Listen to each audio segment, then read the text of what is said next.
Golf Central on YouTube is brought to you by the new elite family of woods and irons from Callaway. Rich Lerner alongside Brandel Chamblee. Partner, that was impressive. That was a great weekend. It really was. I mean, they matched 62s yesterday as lead, and a historic today with Hideki Matsuyama. He is a man who had all the answers. You always hear tour players, when asked about a big day, I just want to stay in the moment. I want to take it one shot at a time.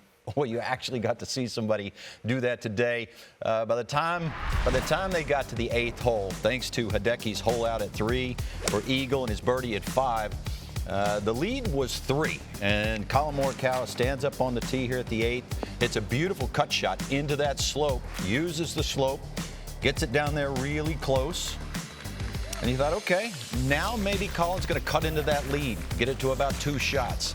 Hideki Matsuyama, meanwhile, had hit it about 21 feet behind the hole. It looked like Collin was going to apply pressure on Hideki.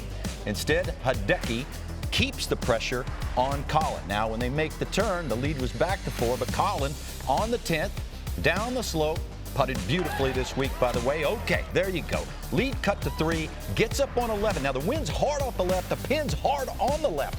It's a really tough hole location to get at. Collin Morikawa stood up there, and he was absolutely spot on. Gorgeous shot. It looks like the lead might go to 2. Who knows, maybe 1 if Hideki makes a mistake. Hideki plays safe. He's 30 feet out. Looks like Collin's going to put pressure on Hideki.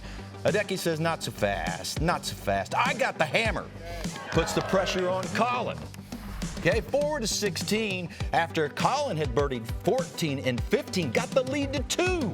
Yeah, all right, Collin might pull this off. He might cut into that lead. And what does Hideki do?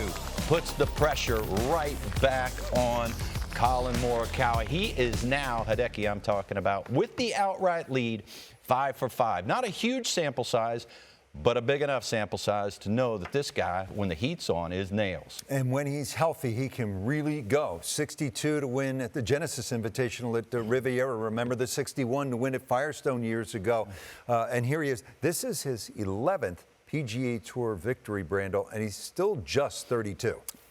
32 years of age with a major championship, 11 wins, clearly the best player to play ever out of Japan, and sets him up for a phenomenal 2025. I know he's had a number of great years, but coming out early and setting a record has to give him so much confidence going forward in 2025. Should the Tour continue to lean into these low scores and the records, or should they think about toughening the golf course up a little bit? Look, there's great variety on the PGA Tour. You know, you start the year out, you got wide fairways. It's a question of how fast can you run. I think it's a great way to start the year. As you ease into the season and you work your way up to the Players and the major championships, and you get to to Florida, you run into a lot of really tough golf courses. By the time you get to Bay Hill, it's essentially like a U.S. Open, and then the Players is brutal, and on it goes. So Innisbrook I is think tough. it's a good way to start the year. No question. So how about Collin Morikawa here at the Sentry Tournament of Champions? Much less disheartening than the runner-up finish for Collin 2 years ago when he had a 6-shot lead with 9 holes to play and gave it all away with Jon Rahm winning. Here now, Collin Morikawa. Just shaping up the week, what kind of is going through your head right now? Just going through the shots I left out there. You know, there was a good handful that I wish I could have back, and you know, when you don't get it done, that's where your mind goes to. I know there's a lot of positives, and it's going to take me a few hours or a day to get over it. But you know, it's just how do you clean things up for 4 rounds? I mean, you know, it's tough to win, and you know, I've seen it over this kind of past year, and like I said, I love being in this position. This is a position you want to be in. I want to keep giving myself chances. You know, I know they're going to come. Just, you know, when Zozo happened, I knew. You just know if you just keep knocking at the door, and you know, we're going to go on a roll pretty soon. It's just hopefully sooner rather than later. 5 through 7, was there a common theme there on those first putts? No, I mean 5 was just didn't really decide what speed I wanted to hit. It's just so shiny, and you know, not an easy putt in general, but that was just bad speed. 6, I thought I hit a good putt, and 7 was just a bad first one. You know, kind of just trying to make it a little bit too much. So bad stretch of holes for sure. How would you describe what Hideki did these last 2 days? Yeah, excuse my language, but 35 under par that's low. I mean, he was matching me yesterday shot for shot, and I felt like I was playing lights out, right? Like there were, yes, you could leave some shots out there, but I mean, you shoot 11 under at any golf course, you're going to be happy, right? And, today you just never let up, and then you get to the third hole and the guy holds it. And, I just knew I had to be on top of everything and just kind of let a few slip on that front nine. Played a good back nine, but, it's to win, on a course like this, conditions like this, you got to have it for 72, and, I had it for 65. Did you do anything after the round? 'Cause he went straight to the range like he was unhappy almost. No, I've probably gone. I probably go practice the least out of anyone out on tour after rounds. Like I kind of know what I do. I've never really been someone to just either repeat what felt good or try and search for something. I think I've got a good gauge on what I need to do and what the game plan is out there.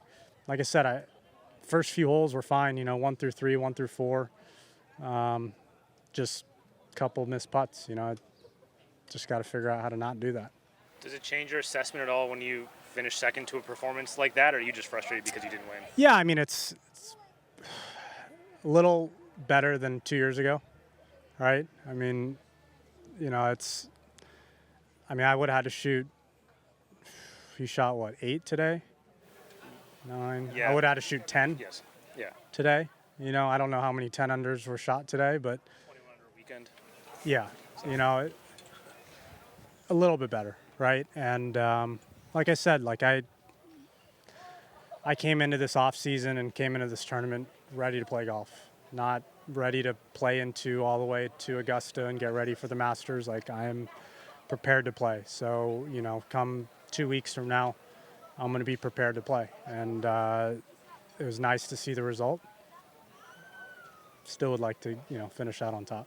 What is something you're optimistic about from this week? Just the way I played. I told you that mindset, right, of leaving everything out there, and I feel like I did. Yes, a couple shots are not going to go your way, and just that little stretch, I wish I could just slow it down a half beat, just walking and just thinking. But,